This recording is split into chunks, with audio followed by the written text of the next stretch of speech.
પોલીસની પ્રશિક્ષણ શિબિર બનાસકાંઠાના સાંસદ ગેનીબેન ઠાકોર ઉપસ્થિત રહ્યા। બનાસકાંઠાના સાંસદ ગેનીબેન ઠાકોરનું નિવેદન, આજે મોટાભાગનું રાજ્ય પાણીમાં ગરકાવ છે। ભાજપની સરકાર દ્વારા એક પણ નવો ડેમ બાંધવામાં આવ્યો નથી।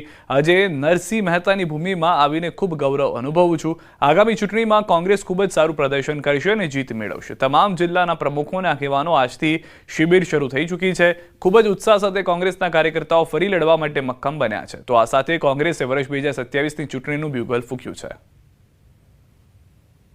કે આજે અડધા ગુજરાતની અંદર ફ્લડના કારણે લોકો પરેશાન થઈ રહ્યા છે। એ ફ્લડના કારણે આજે 30 વર્ષથી ભારતીય જનતા પાર્ટીનું શાસન ગુજરાતમાં છે।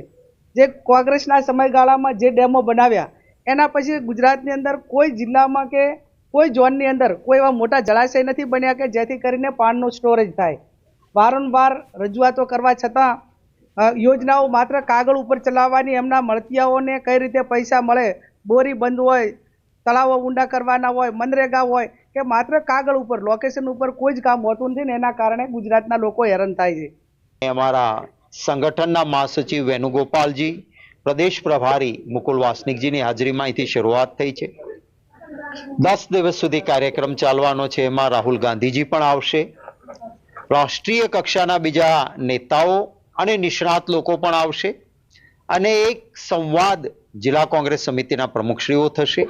પ્રશિક્ષિત થયા બાદ લોક પ્રશ્નો માટે, જનતા માટે, લોકશાહી બચાવવા માટે, ગુજરાત અને રાષ્ટ્રના હિત માટે જિલ્લા કોંગ્રેસ સમિતિના પ્રમુખશ્રીઓ સંગઠનનું સર્જન પણ કરશે। કે આજે અડધા ગુજરાતની અંદર ફ્લડના કારણે લોકો પરેશાન થઈ રહ્યા છે।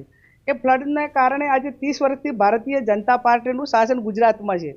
જે કોંગ્રેસના સમયગાળામાં જે ડેમો બનાવ્યા એના પછી ગુજરાતની અંદર કોઈ જિલ્લામાં કે કોઈ ઝોનની અંદર કોઈ એવા મોટા જળાશય નથી બન્યા કે જેથી કરીને પાણીનો સ્ટોરેજ થાય।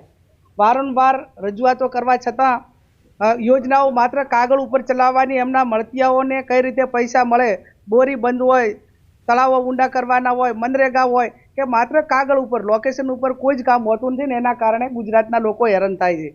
પાટણ યુનિવર્સિટી, હેમચંદ્રાચાર્ય યુનિવર્સિટી તો વર્ષોથી જે વખતે બની ત્યારથી ત્યાં જ છે, પણ બીજા એના અનેક ભાગોમાં જે કામ કરવાનું થતું હોય એની ભરતીના કે અનેક ગોટાળા ભૂતકાળની અંદર વિદ્યાર્થીઓ માટેના પણ, વિદ્યાર્થીનીઓની સુરક્ષા માટેના પણ ભયંકર પ્રશ્નો બનેલા હતા।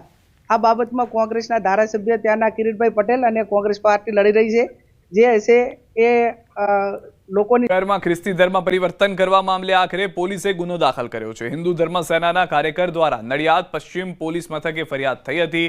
શહેરના પશ્ચિમ વિસ્તારમાં આવેલ આશીર્વાદ સોસાયટીમાં કેટલાક લોકો દ્વારા ધર્મ પરિવર્તનની કામગીરી ચલાવાતી હતી। હિન્દુ ધર્મ સેનાના કાર્યકરોએ સ્થળ મુલાકાત લેતા restoration and revival Bible college નામની સંસ્થા હેઠળ ધર્મ પરિવર્તનની કામગીરી ચલાવાતી હતી।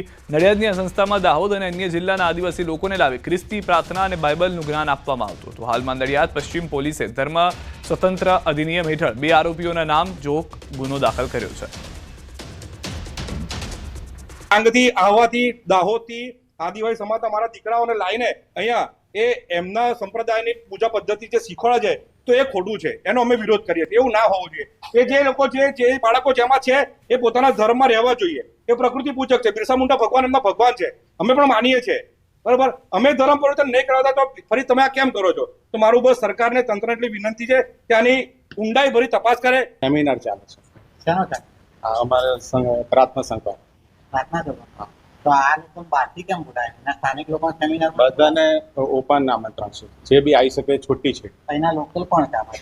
લોકલ છે ને તારાવી છોકરી કોણ? એક જ છે ને, લાર્સન છે, પાછળ અલગ અલગ જગ્યાએ 30-40 જણા બેઠા છે, એમાંથી 10 માણસ અહીંના ના, એમાંથી નહીં, પણ અલગ અલગ જગ્યાએથી આખા જ્યાંથી આવો એ રીતે છૂટી છે। હવે આ જે પ્રલોભન આપતા ગુજરાત જે ધર્મ સ્વાતંત્રતા અધિનિયમ છે એની જે કલમ 4(1) અને 4(2) મુજબ ફરિયાદી આકાશભાઈ પટેલે એ પોતાને પ્રલોભન આ રીતે આપેલું છે તે અન્વયની એક ફરિયાદ આપેલી છે અને પોલીસે હાલમાં તપાસ હાથ ધરેલી છે।